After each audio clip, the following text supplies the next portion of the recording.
Dompet yang berisi kartu ATM hilang sehingga duit senilai 5,4 juta rupiah di dua ATM lengit. Juwita Putri, warga desa Jejawi, Kabupaten Ogan Komering Ilir, datangi SPKT Polrestabes Palembang bikin laporan polisi.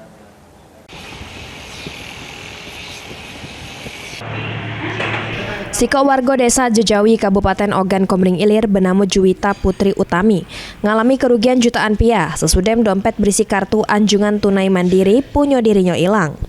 ATM tersebut diduga digunakan uang yang tidak bertanggung jawab untuk narik duitnya. Akibat peristiwa tersebut, korban datangi sentra pelayanan kepolisian terpadu bikin laporan polisi. Diungkapkan Juwita dirinya pertama kali curiga pas ada pemberitahuan dari HP-nya terkait transaksi penarikan duit tunai sebesar Rp500.000 dari salah siko ATM punya dirinya di kawasan Pasar Induk Jakabaring, Palembang. Sesudah itu, kelang beberapa saat duit jeru ATM kedua juga ditarik sebanyak 4,9 juta dengan 2 kali penarikan, sehingga total duit yang hilang sejumlah 5,4 juta. Langsung lagi ya?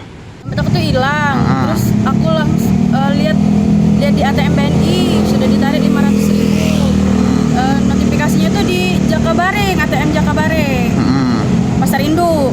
Nah, terus aku cek lah saldo Sumsel kan, masih ada saldonya hampir 5 juta di situ. Terus aku langsung ke aku ngomong kalau kartu aku tuh kadaluarsa.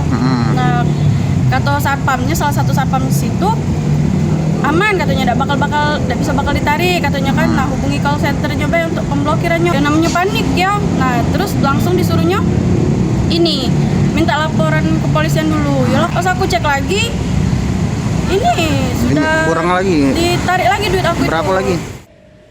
Laporan korban sudah diterima petugas SPKT, selanjutnya ditindaklanjuti Satreskrim Polrestabes Palembang. Heru Wahyudi, PAL TV.